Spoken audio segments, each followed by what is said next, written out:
Hello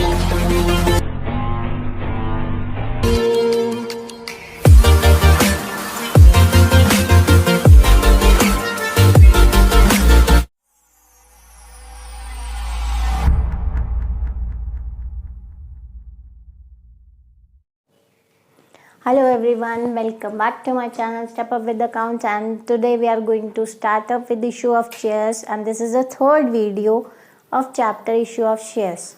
आज हम इसमें करेंगे इशू ऑफ शेयर्स, कैसे हम मार्केट में सब्सक्राइब करते हैं, किस बेसिस पे. We have three options, three kinds जिसमें आप शेयर्स को इशू करते हैं. First, for cash by private placement of shares, private placement shares.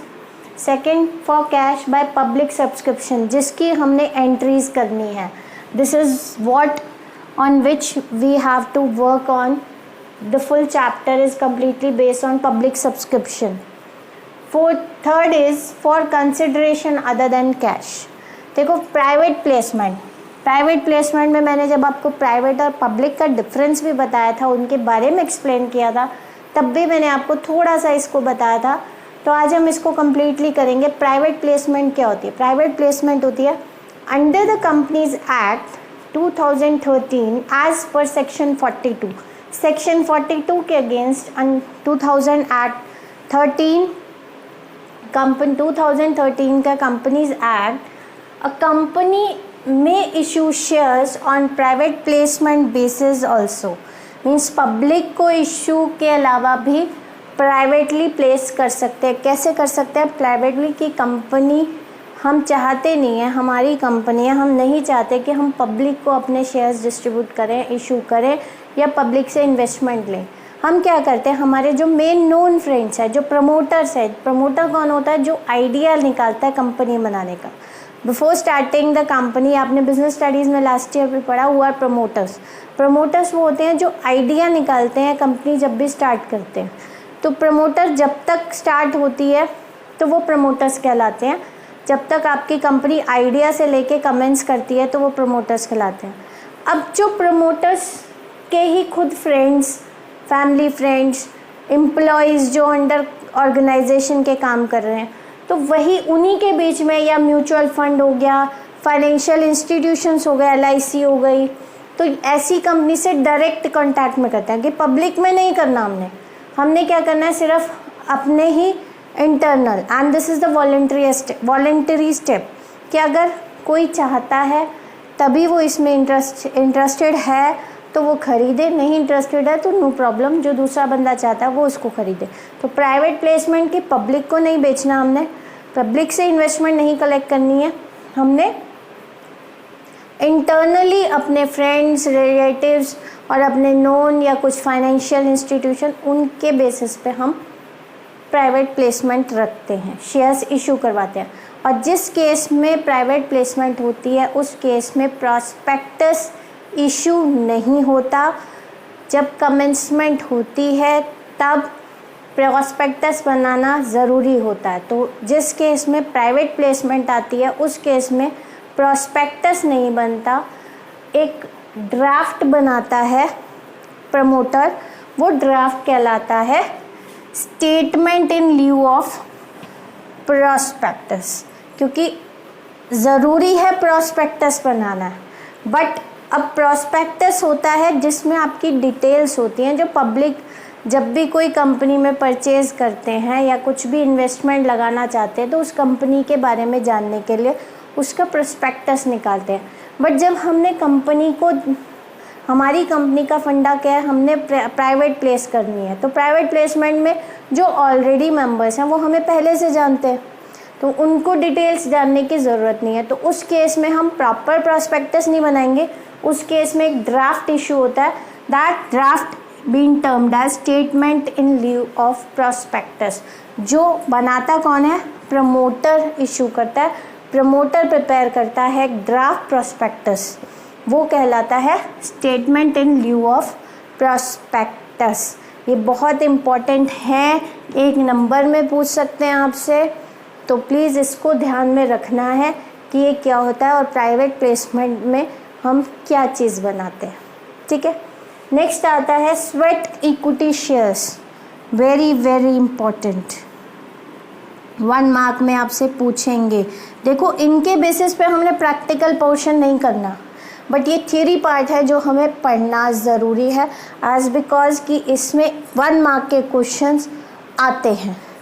Sweat equity shares as per section 54 companies act 2013, sweat equity shares means equity shares issued by a company to its employees और directors.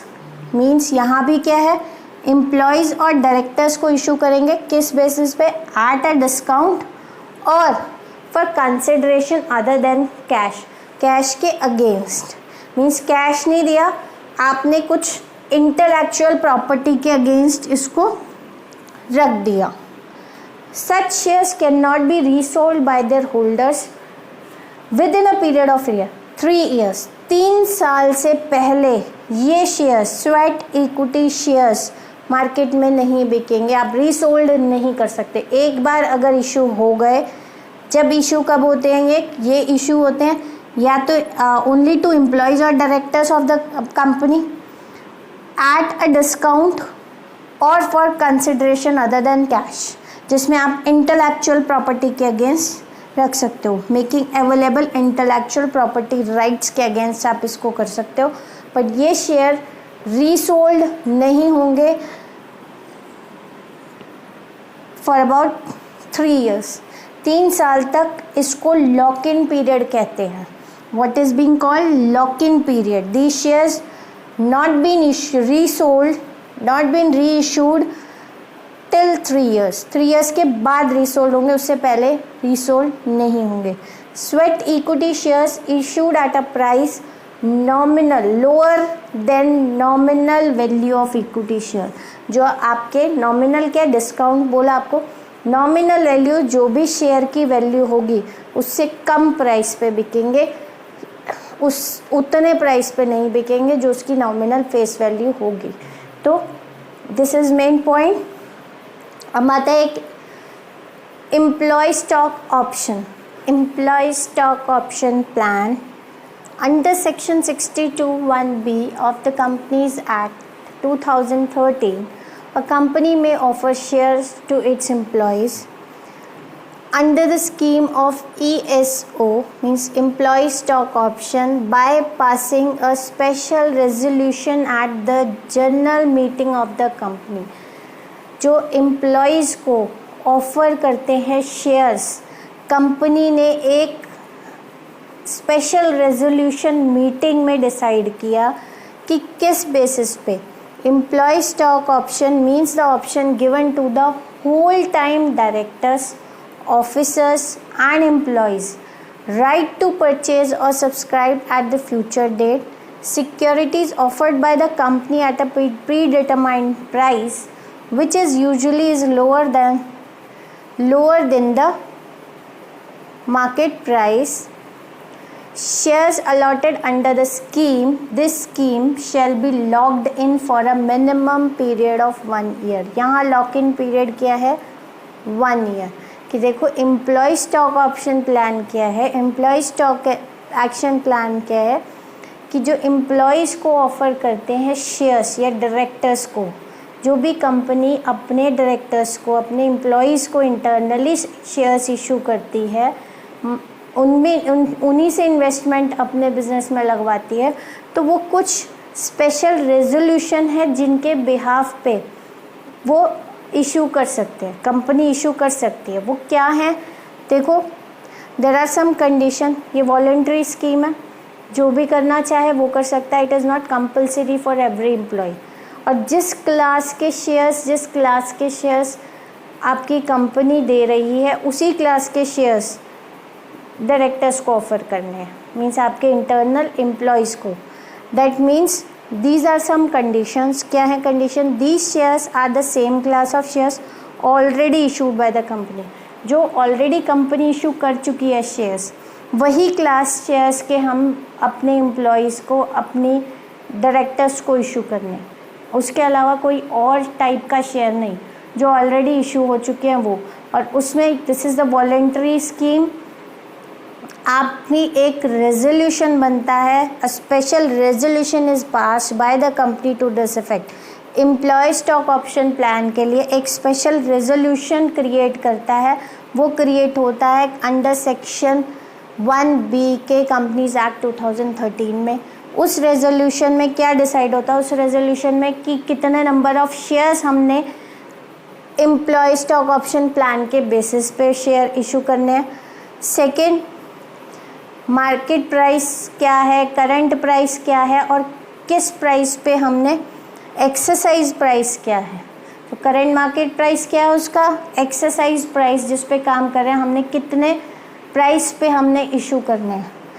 And the class of directors और employees to home such equity shares are offered. कौन से employees को किस type के share, कौन से class के शेयर देने हैं, वो भी डिसाइड कहाँ होगा, इस रेजोल्यूशन में, जो ये रेजोल्यूशन क्रिएट होगा। तो एम्प्लॉय स्टॉक ऑप्शन प्लान एक रेजोल्यूशन बनता है, जिस रेजोल्यूशन के बेसिस पे आप अपने एम्प्लॉयज़ को, कंपनी अपने एम्प्लॉयज़ को और डायरेक्टर्स को शेयर इशू करती है। At the date of such offer, not less than 1 year must have elapsed since the company had commenced business। जब बिजनेस स्टार्ट होता है उस टाइम पे ये इशू करते हैं। तो इसका टाइम पीरियड क्या है, 1 साल। Lock in period is 1 year. 1 year से पहले इसको ख़त्म नहीं कर सकते, मीन्स रीसोल्ड नहीं कर सकते। तो आपका क्या है, elapsed पीरियड 1 ईयर। 1 ईयर ख़त्म हो जाएगा कमेंसमेंट ऑफ बिजनेस से। 1 ईयर के बाद आप इसको चेंज कर सकते हो। तो 1 ईयर तक हम इसको elapse नहीं कर सकते।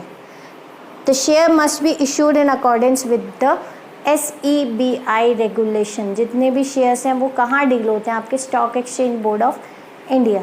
तो यहाँ पे किस बेसिस पे, इसी रेगुलेशन पे, stock exchange board of India के रेगुलेशंस पे ही इसको इशू किया जा सकता है। क्लियर, बहुत इंपॉर्टेंट है। What is employee stock option plan, इसको ध्यान से कर लो, समझ लो। नहीं समझ आया तो आप मुझे फिर से मुझे मेल कर लो, अपने कमेंट में अपने डाउट्स ले लो, बट इसको छोड़ना मत, बहुत इंपॉर्टेंट टॉपिक है। क्लियर, अब हम इसका करेंगे पब्लिक शेयर, नेक्स्ट वीडियो बनाएंगे जिसमें हम पढ़ते हैं वो उसकी रिकॉर्डिंग, एप्लीकेशन मनी क्या होता है, अलॉटमेंट क्या होता है, कॉल्स मनी क्या होता है, उसको डिस्कस करेंगे। Thank you and have a nice day.